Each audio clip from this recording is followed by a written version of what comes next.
Hello and welcome to the 6th RLIGOLF podcast of 2018. You're listening to your PGA professional Ryan Ingram, and if you haven't tuned in over the last few weeks, we will be releasing one podcast per week which we talk about swing tips to random day-to-day life as a golf pro.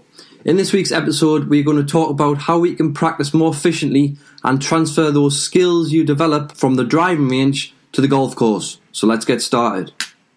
So why is it us golfers just get a basket of golf balls, go to the driving range, hit them with different golf clubs and have no real focus on what we are trying to develop? Our skill, our body movement.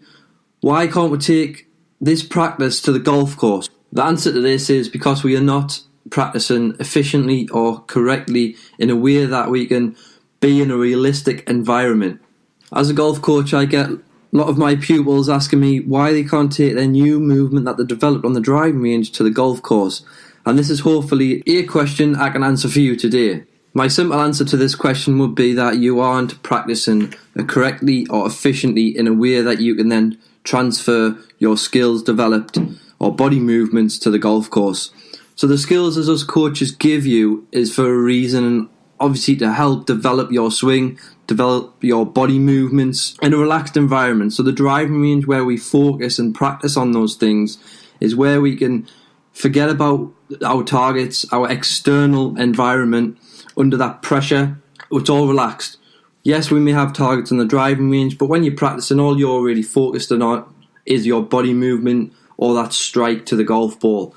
And most players tend to find that they hit 20, 30 golf balls, they find that one strike they nail, and from here it's that feeling, they've got it, and their next 20, 30 golf balls that they hit aren't great. They're trying to find that one good feeling again, and what happens is that they go away, they've flushed one good shot, they haven't embedded any new movement because they think they've got it, they haven't really focused on that development of the movement, that drill that the coaches give you, and you go home, next time you come on, you think, right, I'll embed that same movement into our golf swing, and the next time you go on the golf course, it just doesn't work.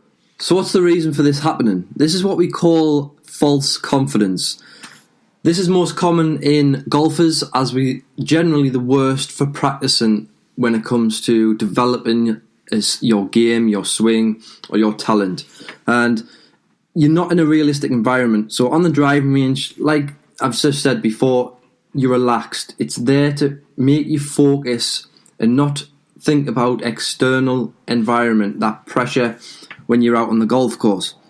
So when you're practicing, this is the first base. You want to really focus, really embed that in, hit some poor shots, make sure that body movement, that feeling is correct, it's in there. Next time you go see your coach, you've seen a big improvement. That opposite, what the feel is, what real is totally different to what you think you're doing. So when you're on the golf course, when you're doing that, it's a massive change. So you need to develop these step by step, and you need to start at the base of the driving range. From here, we will then go out on the golf course in a practice environment, but we are allowing ourselves to feel the realistic environment, that external focus that we have, trying to get that golf ball to the target, and then from there we can start to build that skill within a more pressured environment like a competition or playing with your mates. As a coach, I have a 3-step process of achieving this, and it starts with a questionnaire. So getting to know the player, how can we practice more efficiently, what is the player practicing now and how are they practicing, what are the goals, and an analysis of the game, so the performance under a pressured environment. And we tend to use the golf course, or we use flight scope skills test to do this. Then it's generally a technical aspect of swing where we can look at the weakest areas of the game through that flight scope skills test, as it provides stats of where our weakest areas are, a graph that comes up and just identifies that for us.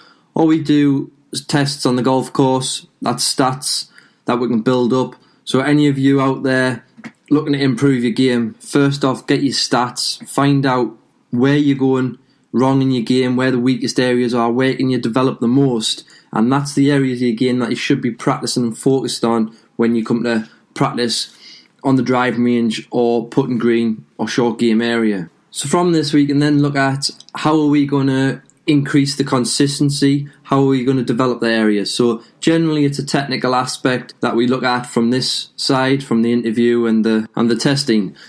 So the second kind of stage that we look at is dancing between the technical aspect but also putting yourself within a pressured environment so you can see how the new skills, new feelings are working within game formats. From here we'll be looking at bringing all of them external environments into play. So what we focused on there in a practice environment, that external pressure, the competitiveness, the target in there.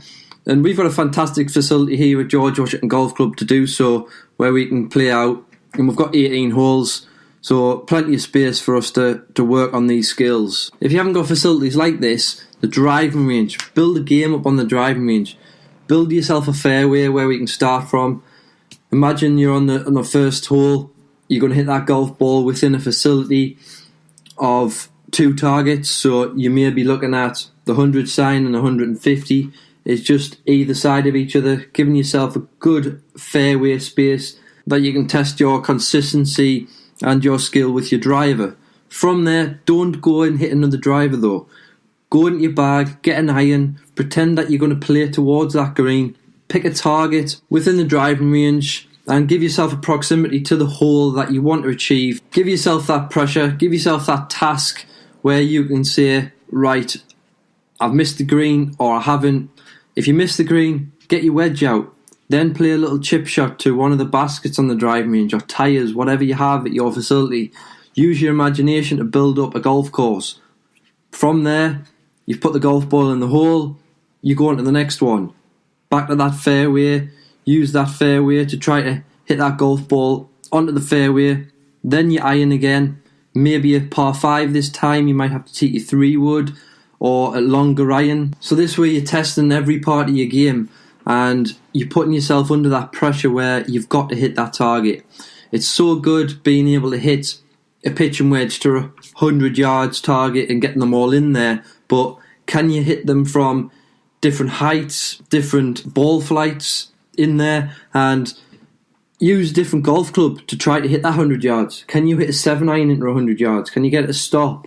Can you hit a 4-iron into 100 yards? All of these are going to be useful on the golf course if you're in different situations like under trees or winds into face. These are all building up your skill development, so when you're on the golf course you've got all of these different types of shots in your locker which are going to allow you to potentially hit the green more times or get out of tricky situations in a better place so you can get up and down from a easier position. Change the angle that you've got into the target. Using that 7-iron or longer iron, whatever you've got into that green, you can then change the angle, change up your environment so you're putting yourself a little bit under pressure, a little bit uncomfortable within the driving range, and you can test yourself and test your game so the next time you're on the golf course you're going to be a lot more confident when hitting these types of shots or within these environments and conditions. So that leads me on to going on the golf course and taking my pupils into that environment and challenging their game. So generally what I see is first hole, my pupil might hit one into the woods, go down there, sulk on the face, not happy with the drive, they're a bit embarrassed in front of me, which it shouldn't be, but it happens, and they go into that woods and they try to hack it out, they end up making double bogey on that hole. Go to the next hole and I take the drive away from them. We just put them down the fairway, but I put it into the native woods again, and I challenge them to make par from there. The different mindset it creates is amazing. So giving them a challenge because they want to make par from there, I'll buy you a pint or I'll buy you dinner if you make par. It gets them boosted up. But if you take that situation and then hit the drive into that position like the previous hole, they're going to be down, they're going to be withdrawn, they're not going to be really focused on achieving a better score. But if they can change their mindset and they find themselves in that situation again on the golf course, they've got a go-to mindset.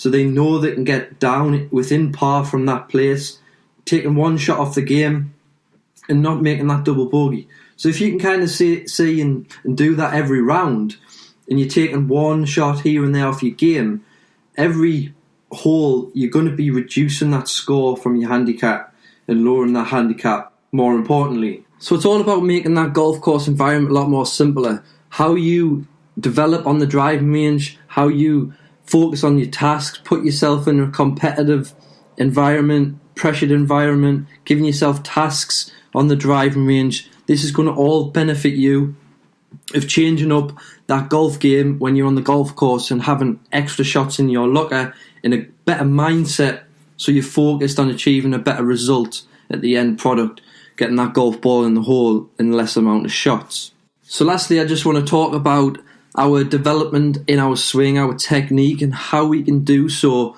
when on the driving range and how we can take it onto the golf course. So hopefully through these 3-4 steps that I've given you here, we can start to see how we can step by step take this onto the golf course. So by us coaches giving you something to work on, this is the first stage of your process, and you've got to take this from the driving range and think about doing these steps, this process, to be able to then take it onto the golf course.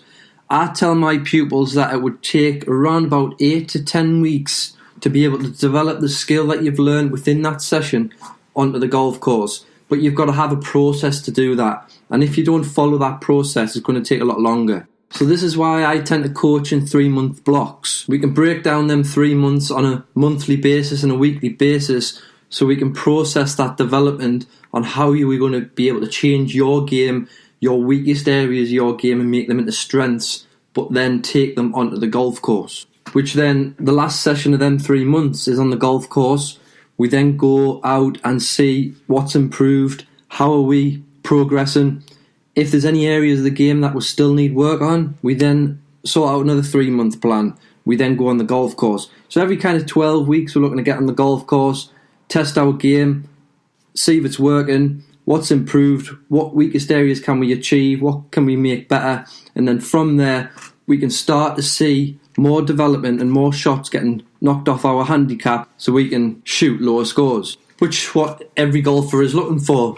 And when we are practicing on the driving range, we need to really focus on that body movement, that rotation, the feeling that we've achieved within that lesson, and use the drill that the coach has given you, or I have given you if you're one of my pupils listening.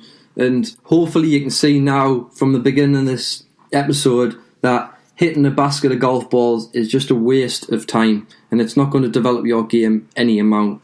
So think about how you want to develop your game, make it more focused, give yourself an environment where you're going to be pressured, you're going to be task orientated, and this is going to help when you're on the golf course to make that game a lot easier. So thanks for listening, guys. I hope you've learned something from today's episode, and take that onto the driving range or onto your practice sessions the next time you're practicing, and I hope it does really improve your game. If you don't already, follow us on social media platforms at RLIGolf, and you'll be able to find instructional videos on YouTube at RLIGolf.